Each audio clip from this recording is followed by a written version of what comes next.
The chandelier above the Hargrove Industries atrium was the kind of thing people bought to remind other people that they had money. 3 tiers of Venetian crystal, 67 individually blown glass drops, and enough wattage to light a small stadium. I had spent the better part of 3 weeks helping coordinate the lighting adjustments for tonight's annual gala, and standing beneath it now, champagne flute untouched in my hand. I thought it looked exactly like what it was, an expensive way to make everyone feel slightly inferior. Not that anyone else seemed to feel that way. Around me, 400 of the city's most carefully assembled professionals moved through the atrium in slow, deliberate circuits, their laughter calibrated, their gestures measured, their scents carefully suppressed beneath layers of expensive cologne and the little suppressant patches that everyone pretended not to notice behind their ears. It was that kind of event. The kind where you wore your biology like a liability and your ambition like armor. My name is Jan Bryan. I was 26 years old, a junior project coordinator in Hargrove's events division, and I was an Omega, which in the context of a room full of suppressed alphas and carefully neutral betas, meant I was wearing a suppressant patch strong enough to make a bloodhound weep, and I had spent 4 hours earlier that day convincing myself that tonight was just another professional obligation. I almost believed it. The thing about Omega instincts, the thing nobody talks about in polite company, the thing the etiquette guides and the corporate wellness seminars skip over with elegant efficiency, is that they don't actually switch off. The suppressants dampen the physical markers, the scent, the flush, the pull. But the instincts themselves live somewhere older and quieter, somewhere below the threshold of rational thought, and sometimes they whisper things you don't want to hear. Standing beneath the chandelier, pretending to admire the centerpiece arrangements I had personally overseen for 3 weeks, I heard that whisper. Mr. W, Mr. W, Mr. W. Mr. W, Mr. W, Mr. W. I didn't look up immediately. I had trained myself over the past 8 months of working at Hargrove Industries to manage the precise and inconvenient reality that Sean McClain, Chief Operating Officer co-founder, and the most catastrophically compelling alpha I had ever had, the misfortune of being professionally adjacent to made every suppressant I had ever taken feel politely insufficient. I took a slow breath, adjusted my grip on the champagne flute, told myself, not for the first time, and certainly not for the last, that he was my superior, that he was engaged, or had been. The rumors were murky and I refused to track them, and that whatever my instincts thought they recognized in his presence was biochemistry, not meaning. Then someone touched my elbow, and I turned, and Sean McClain was standing 18 inches away from me, and every carefully constructed argument dissolved like sugar in warm water. He was wearing charcoal gray tonight, no tie. He never wore ties at internal events, a small rebellion that everyone noticed and nobody mentioned. His dark hair was pushed back from his face in that careless way that took effort to achieve, and his eyes a particular shade of gray-green that I had spent an embarrassing amount of time thinking about, were fixed on me with an expression I couldn't immediately name. Bryan. His voice was low enough that only I could hear it beneath the ambient noise of the gala, the floral installations in the East Corridor. For a moment my brain simply stopped. Yes, I managed, they're excellent. A pause, small and weighted. The whole room is. You did good work. It was, objectively, the most professional compliment possible. It told me nothing. It meant nothing beyond its literal content. I knew this. I was an adult person with a functioning mind and 8 months of practice at receiving neutral feedback from Sean McClain. Thank you, sir, I said, because that was the correct response. Something moved across his face, there and gone, quick as a shadow. You don't have to call me that. It's a professional setting, I said, as lightly as I could manage. It's a party. He glanced around the room, and for just a moment something that looked like profound discomfort settled over his features. More or less. I followed his gaze. Across the room, near the bar, a small cluster of executives were watching us with the careful, casual attention of people who were absolutely paying attention. I recognized 2 board members, the head of PR and Delia Wren, VP of Strategic Partnerships, who had been, depending on which version of the office gossip you subscribed to, either Sean's ex-fiancée, his current, almost ex-fiancée, or simply a very close colleague. She was watching us with an expression that was professionally smooth and personally arctic. "I should circulate," I said. "It was the sensible thing. The correct thing. Jan." He used my first name so rarely, so carefully, that the sound of it stopped me mid-turn as efficiently as a hand on my arm. "Save me one conversation tonight," he said. "A real one. Not." He gestured slightly at the room. "Not this." I looked at him for a moment. 8 months of practice, and I still didn't know what to do with Sean McClain when he looked at me like I was the only fixed point in a room full of variables. "I'll see what I can do," I said, and made myself walk away. The evening moved the way galas always moved, in smooth, repetitive waves of small talk, strategic positioning, and champagne consumption calibrated precisely to the edge of relaxed without crossing into indiscreet. I was good at these events. That was part of why Hargrove's events division had hired me. I had a talent for navigating social architecture, for finding the threads that connected people and pulling them gently in the right directions. Tonight, though, my attention kept fracturing. I spoke to Marcus Webb from Business Development for 11 minutes about the projected expansion into the northern markets. He was an enthusiastic talker, Marcus, with the particular energy of someone who had recently been proven correct about something and was still warm with the vindication of it. And I gave him my full attention and genuine responses because he deserved them and because focusing on Marcus Webb was an effective substitute for doing the other thing my brain kept trying to do. I helped redirect a slightly anxious junior associate toward the correct table assignment. Her name was Priya, and she was 2 months into the job and had the wide-eyed thoroughness of someone who had prepared very carefully for every contingency except the specific one she was currently experiencing. I liked her immediately. I told her where the table was and which senior director she'd be seated next to, and one piece of information about that director, that he collected vintage maps and would talk enthusiastically about it if asked. That would make the dinner easier. She looked at me with gratitude that was slightly out of proportion to the assistant's, which told me she'd been standing there anxious for a while. I exchanged pleasantries with 3 people whose names I knew and whose faces I matched to them with a half-second delay because some background portion of my brain was busy running calculations I had not authorized.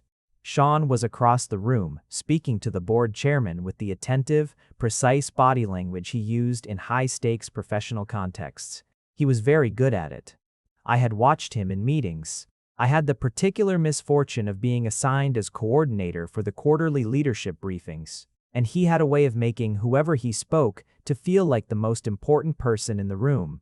He was doing it now, nodding at something the chairman said, one hand in his trouser pocket, shoulders slightly angled in, engaged, present, controlled. Everything about him said, "I am exactly where I mean to be." And then, between one breath and the next, his eyes moved across the room and found mine. Not swept across the room, not drifted. Found, with the directness of something that knew exactly where it was looking. I looked away first. I always looked away first. "You're staring," said a voice beside me, and I turned to find Cora Daniels, my closest friend in the events division, appearing at my elbow with 2 glasses of sparkling water and the expression of someone who had been watching me stare. "I was thinking," I said. "You were doing that in the direction of Sean McClain." She pressed a glass into my hand. "Which I've noticed you do with some regularity. He's the COO. He's relevant to my professional context." "Jan."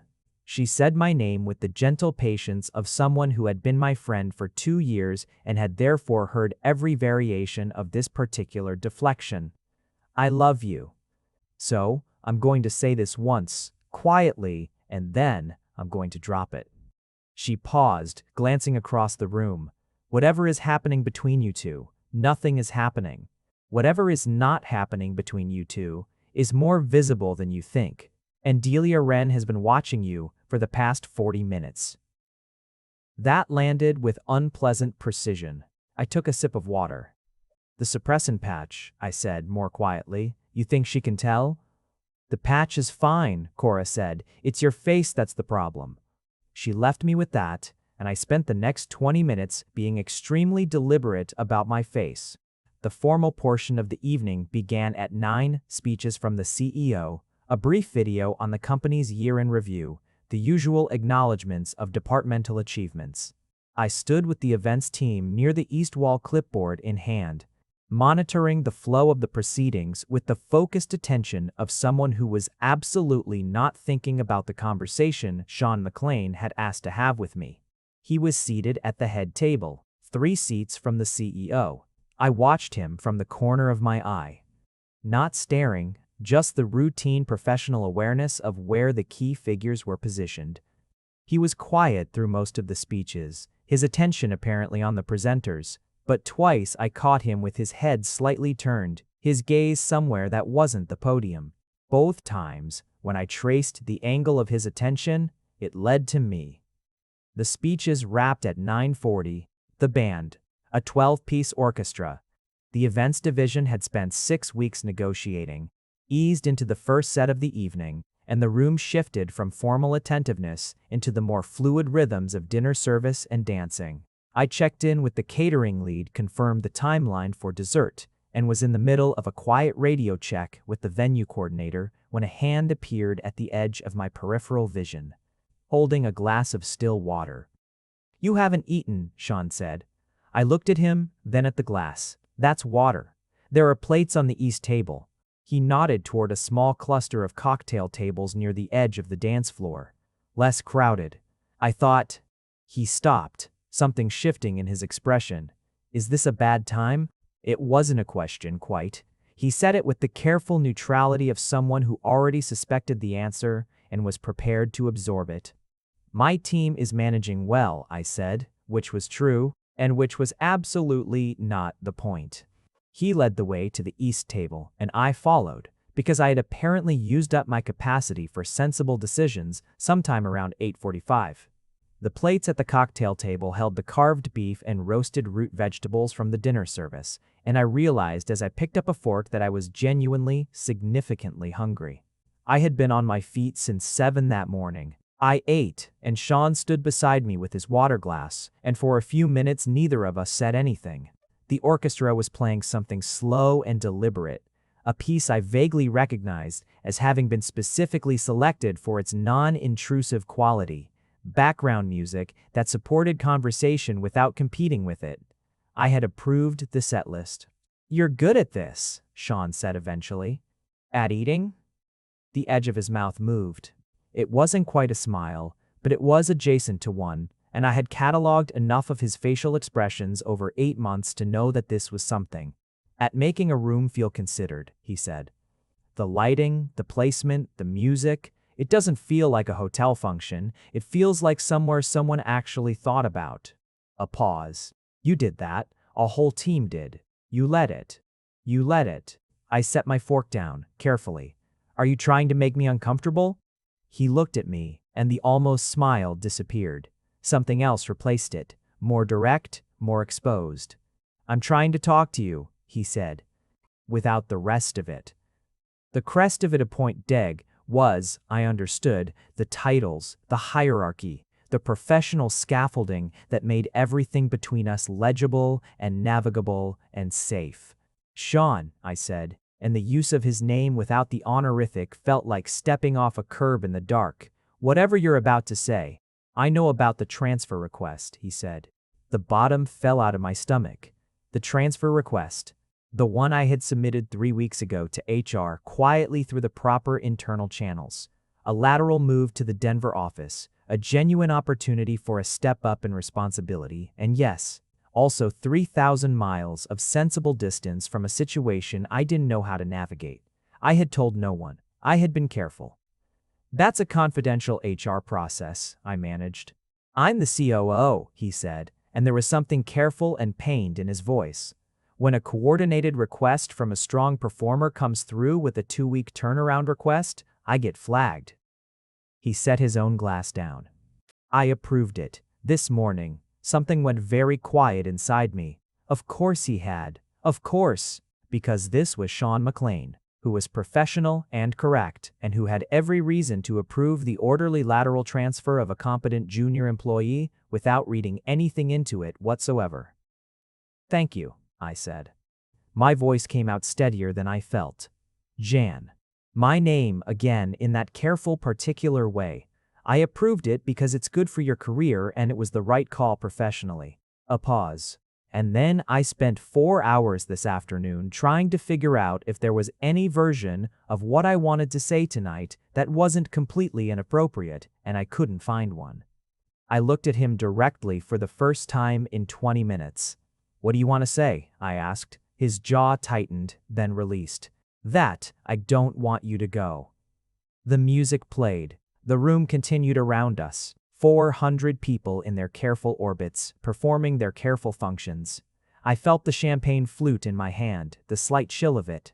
I felt the weight of 8 months settling into clarity. "Your engagement," I said, "with Delia, ended 6 months ago," he said, mutually, quietly. He met my eyes. "I should have told you." "Why would you have told me?" My voice was nearly steady. "We're professional, Jan. Jan." Quiet, definitive. "Stop." I stopped.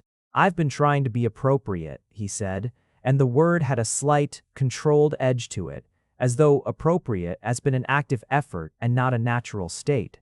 "I've been trying to respect the hierarchy and your situation and everything that makes whatever this is genuinely complicated. But if you're leaving in 2 weeks..." He stopped.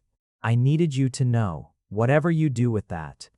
The orchestra shifted into something slower. The dancers on the floor adjusted.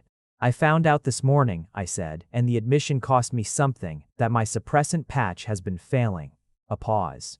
"Apparently the formulation I've been using reacts with a particular stress hormone. Under elevated stress conditions, it becomes partially ineffective." He went very still. "I've been handling the gala prep for 3 weeks," I said. "Elevated stress. So, the past 2 or 3 weeks of whatever I've been projecting, that's been..." "I know it wasn't just that," he said, and his voice was very quiet. "You can't possibly know that." "I can, actually." He held my gaze. "Because I'm not responding to a scent marker right now. We're standing in a room full of suppressants and ventilation, and I still can't get through a conversation without looking at you every 12 minutes. A pause. I timed it. Against my better judgment, I laughed, short and genuine and slightly helpless. "You timed it." "I had a lot of meetings today," he said, and that almost smile was back. I had to do something. We stood at that table for 43 minutes. I know because the catering supervisor interrupted us at the 43-minute mark to confirm the dessert timeline with me, and when I looked up from my radio slightly dazed. The main floor was considerably more populated than it had been. What we talked about, in those 43 minutes, was simultaneously the most ordinary and most significant conversation I had ever had, not declarations. Not the sharp, dramatic pivot I might have imagined. Just talking. The way two people talk when they have been not talking for 8 months and have finally run out of reasons. He asked how I had ended up in event coordination, and I told him about the 2 years I had spent doing logistics for a nonprofit. The unexpected pleasure of making complicated moving parts come together. He listened the way he did in meetings, with his full attention, in a way that felt like a choice rather than a reflex.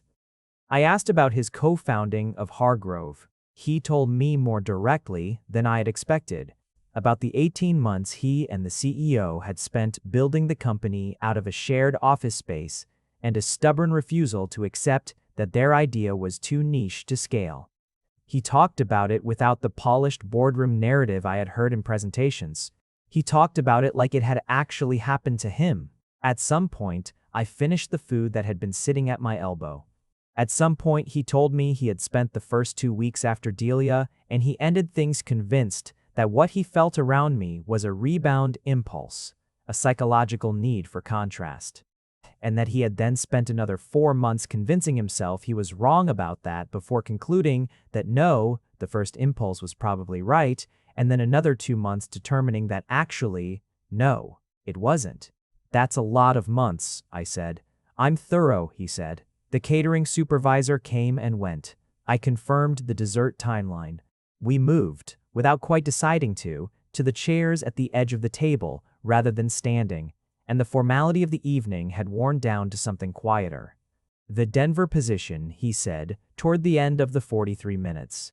"Don't let me be the reason you don't take it if it's what you want." "And if it's not what I want anymore?" He looked at me.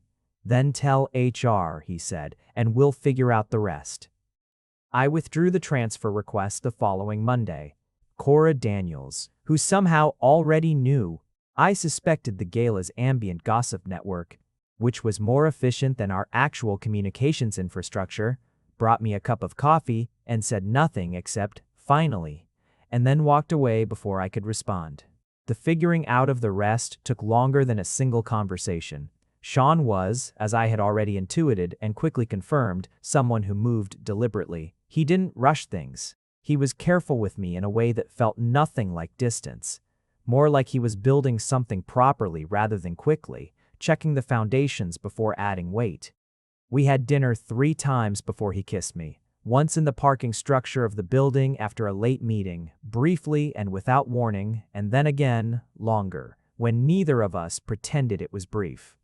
The first dinner was in a restaurant that was neither too formal nor too casual, a choice that told me he had thought about it, about the message the choice would send, and had landed on something that communicated intention without pressure. We talked for 2.5 hours and closed the place out without either of us noticing until a waiter appeared apologetically with the check and a pointed look at the empty dining room. The second dinner was at his apartment, and he cooked, which I had not expected. He was a competent cook in the way of someone who had been feeding themselves with genuine attention for years. Nothing showy, everything well executed. The kind of food that tasted like someone had actually thought about what would go together. The third dinner was at a restaurant I had chosen, a place I genuinely loved. And when he paid attention to what I ordered and what I enjoyed and filed it away with the same systematic attention he apparently applied to everything I noticed, and it mattered more than I expected it to. He told me at the end of the second month that he loved me, not in a sweeping, declarative way. Over breakfast in his apartment, in the unremarkable context of me reading the news on my phone and him refilling his coffee, he said it the way people say things they've been carrying for a while and have finally decided to put down. Just, "I love you, Jan." And then he waited. I put my phone down and looked at him, and he was watching me with that particular expression that I had learned over the past 2 months. Meant he had handed me something and was trusting me not to drop it. "I know," I said. And then, "I love you too. I'd been practicing saying it for 2 weeks. His expression didn't fracture into exuberant relief. It did something quieter, something that felt, honestly, like exhale. Like he'd been holding his breath for longer than the 2 weeks I'd spent practicing. 4 months into us. And I say us with the particular awareness that 4 months is both very little time and, when you've spent 8 months of the 4, a significant accumulation. I stopped taking the suppressant patches. This was not a spontaneous decision. It was a medically guided one. The formulation issue I'd discovered in the weeks before, the Gala had been compounding, and my physician recommended a trial period off suppressants to allow my hormone levels to stabilize. She recommended a period of controlled monitoring, listed the symptoms to watch for, and handed me a pamphlet with the kind of thoroughness that suggested she suspected I had a reason to be attentive to my biology beyond the clinical. "Forward, Sean."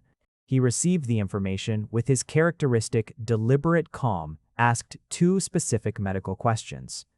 He had read, "I would learn a significant amount of literature on omega physiology in the early months of our relationship quietly, without mentioning it, and then said, 'Okay, tell me what you need.' What I needed, it turned out, was slightly more complicated than either of us had fully anticipated. The first heat I experienced off suppressants, 7 weeks into the medication change, was not dramatic. That's the thing no one tells you, or perhaps they do tell you, and I had simply not been listening, too absorbed in the clinical mechanics. It wasn't the sudden incapacitating event of poorly written popular fiction. It was a slow warmth, a deepening of sensation, an increasing awareness of scent that made the world feel layered in ways it hadn't before. Sean's scent, freed from the muffling layers of ventilation systems and other people's suppressants and the particular biochemical noise of office environments, it is difficult to describe this in a way that doesn't sound either clinical or overwrought. It was warm and particular, and it hit some old part of my nervous system like a key in a lock. We were careful. We were deliberate. We talked about what we wanted, what we were, where this was going, with the same thoroughness that Sean apparently brought to everything he decided mattered. He was, I discovered, not someone who used words carelessly. When he said, "I want to bond with you," the way he said it made it clear he understood exactly what he was saying and had chosen it intentionally. I said yes. The bonding, the process, the reality of it is private. I'll say only that it happened on a Saturday afternoon in late spring sunlight, coming through the windows of his apartment, both of us more nervous than either of us had admitted to the other beforehand. And that by the end of it, I understood in a way I hadn't expected to understand so completely why it was the kind of thing people built their entire lives around. Afterward, he held me in the quiet and said, "You okay?" "Better than okay," I told his shoulder. He tightened his arms around me slightly. "Yeah," he said. "Me too." 6 weeks after our bonding, I noticed the smell of coffee made me nauseous. This was new. I had been drinking coffee every morning for 7 years, and I had navigated the entire previous 6 weeks of post-bonding biochemical recalibration without any significant disruptions to that particular habit. But on a Thursday morning in what was now late summer, I walked into Sean's kitchen where the pot had just finished brewing, and my body registered a distinct and emphatic objection. I stood in the kitchen doorway for a moment. I thought about the past several weeks. I thought about the mild, intermittent fatigue that I had attributed to a busy work period, about the unusual sensitivity that had made the office's artificial lighting feel more abrasive than usual, about the fact that I had been, for approximately 2 weeks, slightly more emotionally saturated than was typical for me, given that I was not generally a person who cried at financial software tutorial videos, and yet, I thought about the suppressant failure 8 months ago, about the ways omega biology operated when not chemically moderated. I stood in the kitchen doorway for 3 more seconds. Then I went and sat on the edge of Sean's bed and tried to determine how I felt about the thing I was fairly certain I was realizing. The answer, when I sorted through it carefully, was scared, disoriented. And underneath those two things, quiet and persistent, and refusing to be filed away with the rational concerns, something that felt uncomfortably like joy. Sean came out of the bathroom 7 minutes later, still damp from the shower, and found me sitting on the edge of the bed with my hands in my lap and an expression that I was apparently unable to make neutral. He stopped. "John, not a question. I need to do a test," I said. "Before either of us says anything or reacts to anything, I need to do a test, and we should wait for the result before." "Okay," he said. "I don't want you to. I need you to understand that I don't know yet, and we shouldn't. Jan." "Jan." He crossed to where I was sitting and crouched down to my eye level. "Okay. We'll get the test. We'll wait. Okay?" He was very calm. That was the thing about Sean in high-stakes moments. The more significant the situation, the stiller he became, as if everything extraneous in him quieted to make room for what mattered. I nodded. We bought the test at a pharmacy 4 blocks from his apartment, and I took it in the bathroom, and he sat on the other side of the door and didn't say anything, which was exactly right. 2 lines. Clear, immediate, unambiguous.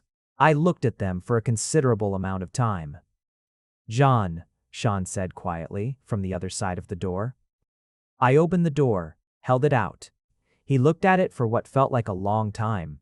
Something moved through his face in sequence, recognition, a rapid internal recalculation of some kind, and then, slowly, something that settled. That became, in front of my eyes, quiet and certain and entirely real. He looked up at me. "Hi," he said. It was possibly the most absurd thing he could have said, and also precisely the right thing. and I felt the tight, frightened thing in my chest release so suddenly that I had to sit down on the bathroom floor. He sat down next to me, on the tile, in his work trousers, with the test in his hand, his shoulder against mine. "Okay," he said eventually, "talk to me." We talked about it the way we talked about everything, thoroughly and honestly, and without pretending that either of us didn't have concerns. I was terrified. I told him that first because it was the truest thing. Not of him, not of us specifically, but of the shape of what this meant. I was 26. My career was at a particular juncture. There were medical considerations, logistical realities, and a complicated fact of our professional positions that had never been fully resolved, only carefully managed. He listened. He didn't minimize any of it. "What do you want?" he asked. "Not what you think you should want. Not what makes logistical sense. What do you want?" The answer to that was the frightening one, because it didn't have the shape I had expected. It wasn't ambivalent. It wasn't a balanced assessment of pros and cons. It was immediate and specific and slightly overwhelming in its clarity. I wanted the baby. I wanted this, with him. I was scared and underprepared and had significant reservations about the timing and the logistics. And underneath all of that, the answer was not complicated. "I want this," I said. "If you, John," he took my hand. "I have wanted to build something with you since approximately our third real conversation." A pause. "This is not how I planned to get here, but I'm not frightened of this." "You should be at least a little frightened. We've been together for 6 months. "I know." He was quiet for a moment. "I also know things about what I want. I've had a lot of time to be sure." He looked at me, direct and level. "Are you sure?" "Unterrified," I said, "and yes." The following months moved at 2 speeds simultaneously. There was the slow, geological time of pregnancy, the gradual reordering of my body, the appointments, the adjustments to routine, the very deliberate process of telling people. And there was the fast, relentless pace of everything else. Work, the growing visible reality of our relationship, the professional landscape that we navigated with care. Sean disclosed our relationship to HR 2 weeks after we found out. He did it directly, documented it properly, and ensured that my departmental reporting structure was adjusted so that there was no line of direct professional authority between us.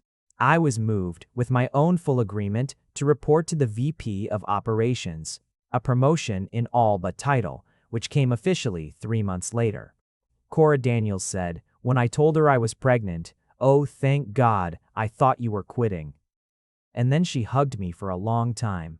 My parents received the news with a complicated enthusiasm that resolved, over the following month, into genuine warmth. Sean's mother, when I met her for the first time at a dinner that was equal parts terrifying and unexpectedly comfortable, held my hand at the door and said, "He talks about you like you invented the concept of a person. I've been waiting."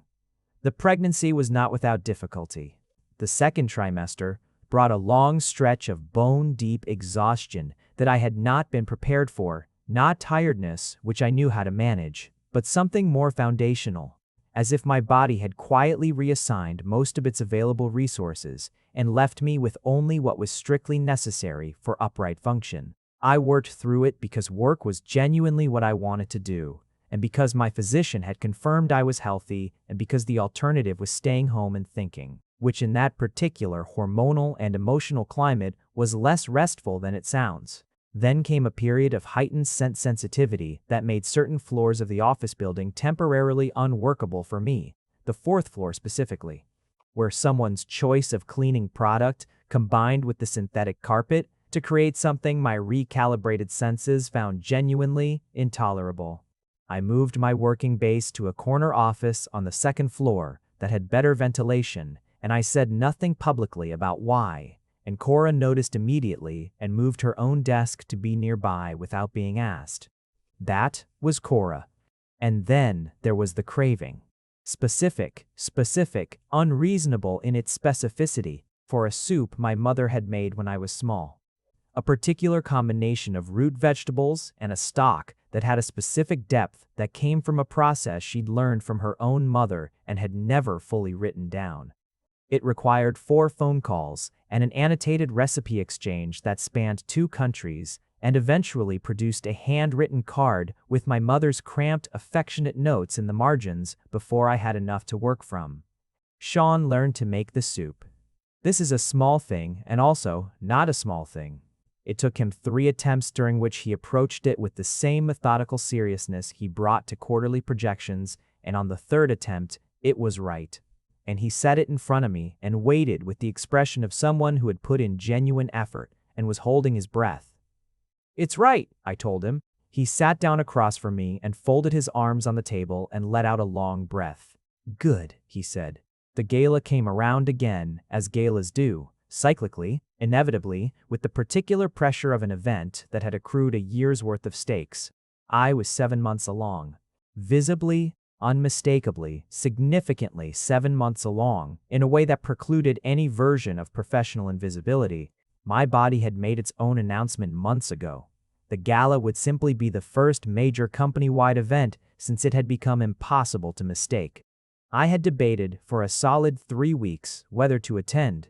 My role in the event this year was advisory rather than operational. I had briefed my team thoroughly, signed off on the logistics, and trusted them to execute. There was no professional requirement for my physical presence. There were, on the other hand, my own instincts. "I want to be there," I told Sean 2 nights before the event. We were in bed, the lamp on his side still on his book, open on his chest, his hand resting on the curve of my belly where it had been for the past several minutes in that absent, particular way he'd developed. "It's my event. I want to see it." "Then we go," he said simply. "You're not going to advise me on the physical demands of—" "You know your body," he said, "and we'll leave whenever you want to leave." A pause. "Though I think you'll want to stay. You always want to stay." He was, frustratingly, accurate. The night before the gala, I couldn't sleep. This was not unusual. The 3rd trimester had introduced a complicated relationship with horizontal surfaces and stillness, but it was a specific quality of wakefulness, the kind that feels like your mind is sorting through something it hasn't finished processing.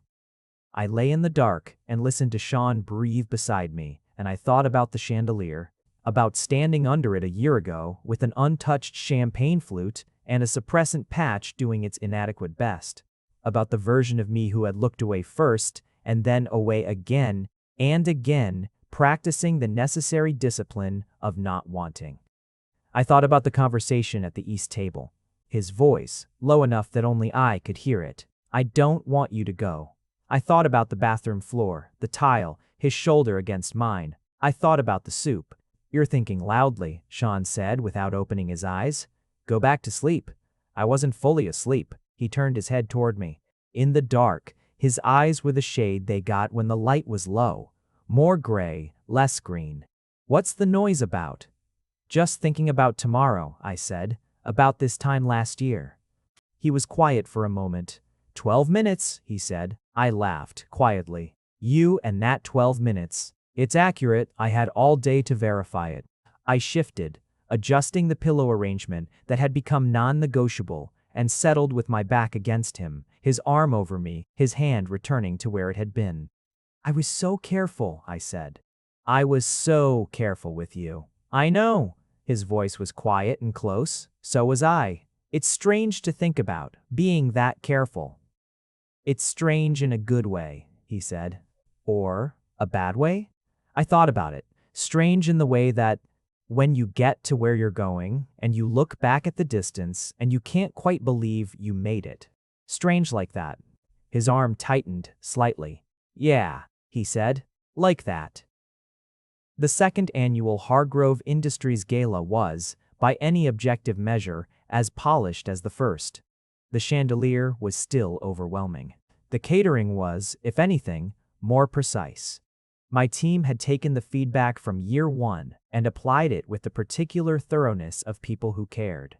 The orchestra was the same 12-piece, and they opened with the same understated piece that I had approved for the prior year's setlist, which felt like a small, private joke between the event and me. I was wearing a dark green dress that had taken 3 attempts to find, and that fit, as Cora had said when I came out of the dressing room, "Like you planned this." I was 7 months pregnant and had decided, somewhere in the past month, to stop trying to look like I wasn't. Sean had looked at me when I came out of the bedroom and had gone very still for a moment in the particular way he did when something surprised him into quiet, and then had said, simply, "You look incredible." He was in charcoal again. No tie. We arrived together, which was itself a statement. We had discussed it and decided, mutually and without drama, that careful management of optics was one thing and performing a relationship that didn't exist was another. The result was a small ambient reorganization of the room's social attention when we walked in, which I noted and which Sean appeared not to notice or appeared not to appear to notice, which with him were occasionally the same thing. The evening unfolded with its familiar architecture. I checked in with my team, confirmed the execution was smooth, exchanged the circuit of necessary professional pleasantries. Cora appeared at my elbow approximately 40 minutes in, with sparkling water and a small plate of the canapés she knew I'd been eating in bulk for 2 weeks. And she pressed them into my hands with the expression of someone doing covert aid work. Sean was in his orbit. Board members, executive leadership, the institutional requirements of his role. We moved through the room with the easy, undemonstrative fluency of two people who had learned each other's rhythms. An occasional glance, a hand briefly at my back as he passed. The small language of people who know each other well enough to communicate in shorthand. At 9 o'clock, the formal program began. The CEO's remarks, the year in review, the departmental highlights. My team was acknowledged specifically, the events division, and there was a warm and genuine round of applause, and I felt my chest tighten in that particular way that the third trimester had made more frequent. The program moved toward its conclusion. The CEO invited a few additional remarks from the executive leadership team. This was new, a format change from the prior year, and I'd been briefed on it but had not focused on the specifics. Sean stood. He moved to the podium with the unhurried, centered quality of someone who was exactly where he'd decided to be. The room settled around him. That particular acoustic shift when attention consolidates. He thanked the board. He acknowledged the year's achievements. He said several things that were professionally correct and appropriately measured, and that I was tracking with the part of my brain still running its event management functions. And then he stopped. Not a prepared pause. Something else. He looked down at the podium for a moment, and then he looked up and he found me across the room with the directness of something that knew exactly where it was looking, and this time, I was the one who didn't look away. "I want to say one more thing," he said. "Not as COO, personally." The room's attention recalibrated. I could feel it, the way you feel weather change. "Most of you know," he said, "that Jan Bryan, who is responsible for much of what made this evening what it is, and I are together." A slight pause. "Some of you have known for a while. Some of you noticed before we did." There was a brief, genuine ripple of laughter, and his expression held something that wasn't quite a smile, but was warmer than his professional face. "We found out 6 months ago that we're expecting a child." He let that settle. I want to say this in front of everyone, because I should have found more ways to say it before now. His gaze hadn't moved from me. "Jan is the most remarkable person I know. The fact that we are building this together, a family, a life, is not something that runs parallel to the work we do here. It's what the work is in service of. The things that actually matter." A pause. I just wanted that to be said, out loud, in a room. The silence lasted exactly long enough, and then the applause came. Not the polite, measured kind that Gala's cultivated, but the real kind, with warmth in it, spontaneous and uncoordinated. The kind that rises because people want it to, rather than because the moment calls for it. I heard it the way you hear things when your blood is loud in your ears. I heard Cora somewhere to my left make a sound that was very much not a word. I felt her hand find my elbow steadying practical hers, and I was very much not crying, except that I absolutely was, silently. With the particular efficiency of someone who had been holding something for a long time and had just been given permission to put it down. Across the room, Sean stepped back from the podium. His expression, in the moment before it reassembled into its professional composure, was the most exposed I had ever seen him in a room full of people. It lasted exactly long enough for me to see it, and then he was scanning the crowd and he found me, and even across the distance I could see the quality of the exhale that moved through him. It was the same exhale from 8 months ago, in his apartment, over breakfast, when I had told him I loved him too. The same release, the same arriving. Sean stepped back from the podium, and the CEO reclaimed the microphone with a grace that suggested he had been briefed, and the formal portion of the evening moved toward its conclusion. And then Sean was crossing the room toward me, not urgently, not dramatically, with the same unhurried certainty he brought to everything, and the people between us were giving way in that instinctive manner that felt less like deference and more like acknowledgement. He stopped in front of me. "Hi," I said. My voice was doing something complicated. "Hi." He reached up, very carefully, and wiped a thumb beneath my eye. Matter-of-fact, unself-conscious. "How are you?" "You stopped the gala," I said. "I paused it briefly," he said. "It's still running. The orchestra is about to start." He glanced toward the bandstand. "I confirmed with Cora." "You confirmed with Cora? She's very organized," he said. I laughed, wet and genuine, and he folded me against him with the particular gentleness he'd developed over these months, careful of the specific geometry that I currently presented, and I pressed my face to his chest and felt the warmth of him and the solid reality of where we were. "You could have just said it to me," I said into his jacket. "I know," he said, "but you deserve to have it said in a room." We stayed until 11:30, which was later than he'd expected and exactly as late as I'd expected, because he'd been right. I always wanted to stay. The orchestra's final set was something I'd been looking forward to since I approved the set list.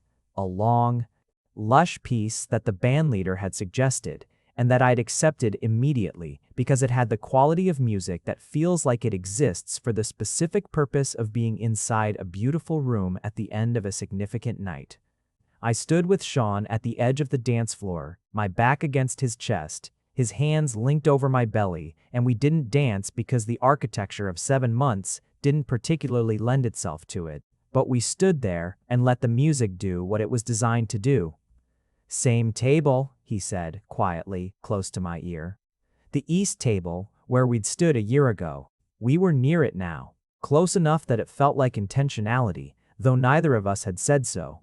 "Same table," I agreed. "Different," he said. I thought about the version of us at that table. The champagne flute I hadn't touched. The careful professional distances. The 8 months of trying to be appropriate and finding the edges of appropriateness by pressing against them. "Much better different," I said. His arms tightened. The music moved through its long, unhurried progression. And around us the gala continued its elegant conclusion. Couples moving on the floor, small clusters of conversation, the winding down rituals of a successful evening.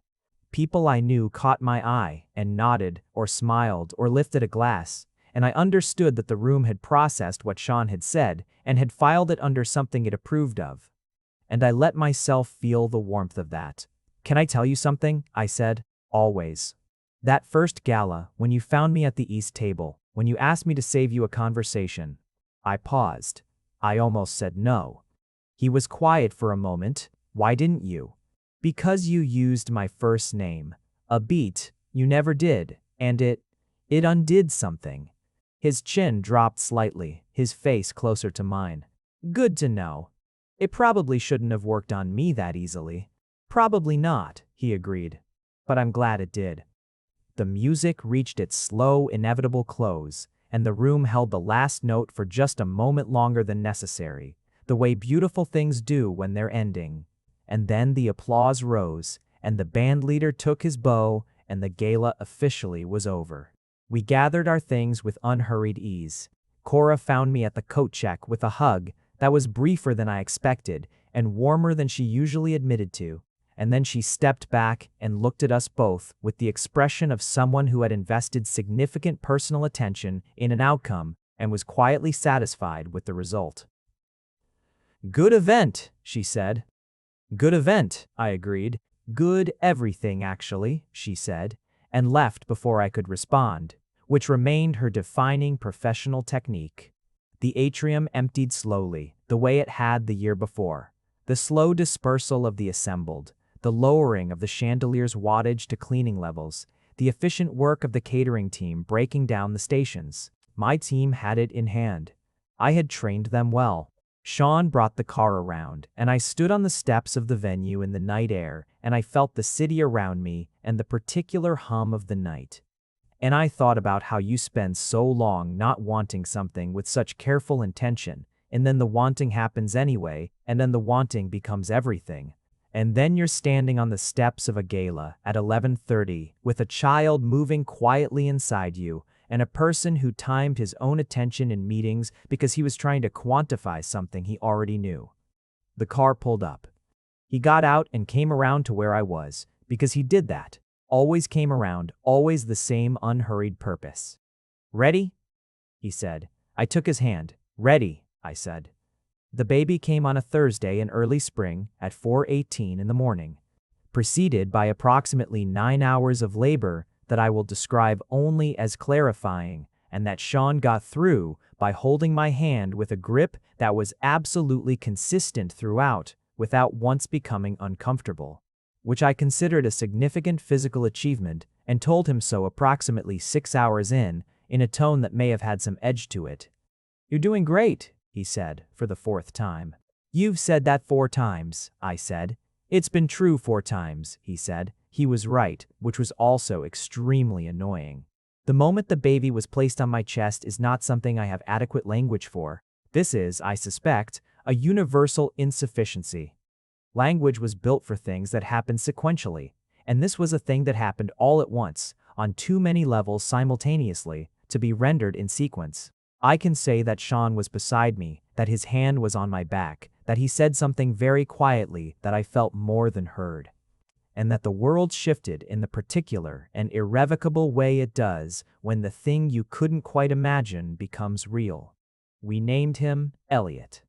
The early months are their own landscape, intense and narrowing and occasionally suspended outside of time, punctuated by specific moments of such particular beauty that they exist separately from the surrounding difficulty. The difficult parts were real.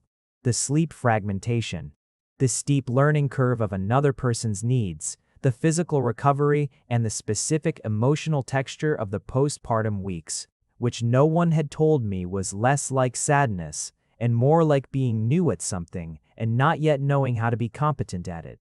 Sean was steady through all of it, in the way I had come to depend on him being steady, not unchangingly cheerful, which would have been maddening, but honest and present and willing to say when he was tired too, which made the whole thing feel like something we were navigating together rather than something I was experiencing while he watched. Elliot at 3 weeks asleep on Sean's chest, both of them utterly still. Sean sitting in the armchair by the window at 2 in the morning while I slept, having taken the shift without being asked. His head tipped back and his eyes closed, and Elliot a small warm weight rising and falling with his breathing. I woke to use the bathroom and saw them through the doorway and stood there for a moment that I will probably keep forever. The first morning I woke before Elliot and lay in the pre-dawn quiet and felt, for about 4 minutes, like someone who lived in a life they'd chosen rather than arrived at. Sean was the kind of father I had not let myself expect, because expecting it would have required imagining it, and imagining it would have required admitting how much I wanted it. He was present. Not in the performed, demonstrative way of someone fulfilling an obligation, but genuinely consistently present. Changing diapers at 3 in the morning without comment. Learning the specific hold that soothed Elliot when nothing else did. Sitting with me in the difficult hours without trying to fix the unfixable. He learned the soup, and then he learned the dozen other foods that my postpartum body decided it wanted. And he learned when I needed to talk, and when I needed quiet, and when I needed to be left entirely alone with my own thoughts. And he learned all of this the same way he'd apparently approached everything about me, methodically, attentively, and with a sincerity that occasionally made the air in my chest go short. One evening, when Elliot was 4 months old, Sean came home from the office to find me on the living room floor with the baby on the playmat. Both of us engaged in what I can only describe as a very serious investigation of a fabric book. He stood in the doorway for a moment, jacket still on, and I looked up and found the expression on his face that I had no name for, except that it happens sometimes when he came home to us, and it meant something specific. "Good day?" I asked. "Long meeting," he said. "Better now." He dropped down to the floor beside us with the ease of someone who had been doing it for months, and Elliot, who had been deeply focused on the fabric book, shifted his attention to the new presence with the complete immediacy that babies deploy, and Sean held out a finger and Elliot wrapped his whole fist around it with the grip that still surprised me every time. "Hi," Sean said to his son. Elliot looked at him with the solemn, absolute attention of someone encountering something important. "Hi," I said to Sean. He turned his head toward me and the expression was still there. "Hi," he said back. We sat there on the floor in the early evening light, the three of us, and there was nothing particularly remarkable about it. Just the ordinary fabric of a life. Texture and weight and warmth, and I thought about the chandelier and the east table and 12 minutes and the soup and how far it was from there to here, and how none of the distance felt like distance anymore. It felt like direction. It felt settled around us like light through familiar windows, like exactly what it was. Home. The third Hargrove Industries Gala was the first one I didn't run. I was in the audience instead, technically still advisory, technically still a resource for the team. But Cora had taken lead this year and had executed with the thoroughness of someone who had been watching closely for 2 years and had very specific ideas of her own. The result was wonderful. I told her so 3 times during cocktail hour, and she accepted it with characteristic efficiency. Elliot was with Sean's mother, who had made clear within 30 minutes of our first meeting that she intended to be a maximally present grandparent and had, over the past year, made good on this with impressive consistency. I was wearing midnight blue. My body, 11 months post-birth, was my own again in ways that were still sometimes surprising. Familiar and changed at once, the way you are when you've been somewhere significant and come back carrying it. Sean found me at the east table. Of course he found me at the east table. We had not discussed it. We had not needed to. He came with 2 glasses of sparkling water because he still remembered, and he handed one to me and stood beside me and looked out at the room we'd built together.